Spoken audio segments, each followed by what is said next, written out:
Hello and welcome to this tutorial. In this video, I'm going to show you how you can use ChatGPT for work purposes.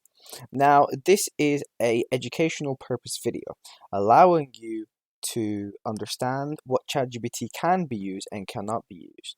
Now, of course, ChatGPT doesn't have a limit. You can use it for absolutely anything. But if you're using for work purposes, this is what you can do. First of all, you need to make sure that you know what job you're doing. So if I'll give you an example, let's say I am working at a nursery school. Let's say what I need to do is for a nursery teacher, especially let's say we're doing, for example, English, I need to come up with creative ways in order to teach English to nursery children. As they're very little, you want to keep it as creative as possible. So an easy thing to do is show me creative ways to teach English to nursery children. Now this will tell you different and creative ways to teach English to nursery children. This could be different letters. This could be a way for you for nursery children to understand.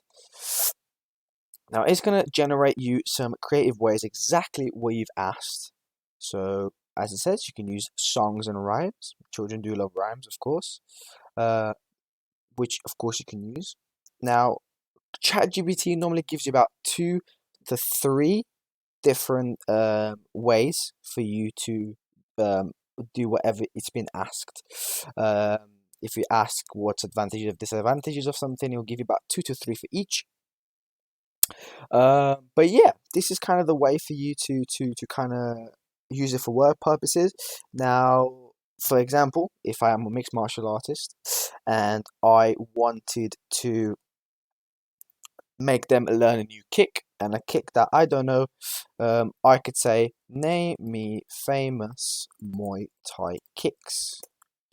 Now, ooh, let me regenerate. It has not worked. I have completely uh, broken ChatGPT one. So name me famous Muay Thai. Oh, spelled it wrong. Muay Thai kicks. Of course, ChatGPT does take right. So roundhouse kick, which is to the right side, and this will allow me to then Google up these kicks and making sure that I practice them as much as possible, and making sure that I come back next day filled with a lot of information for the children to understand. Thank you so much for watching. If you enjoyed, please like and subscribe, and I'll see you soon.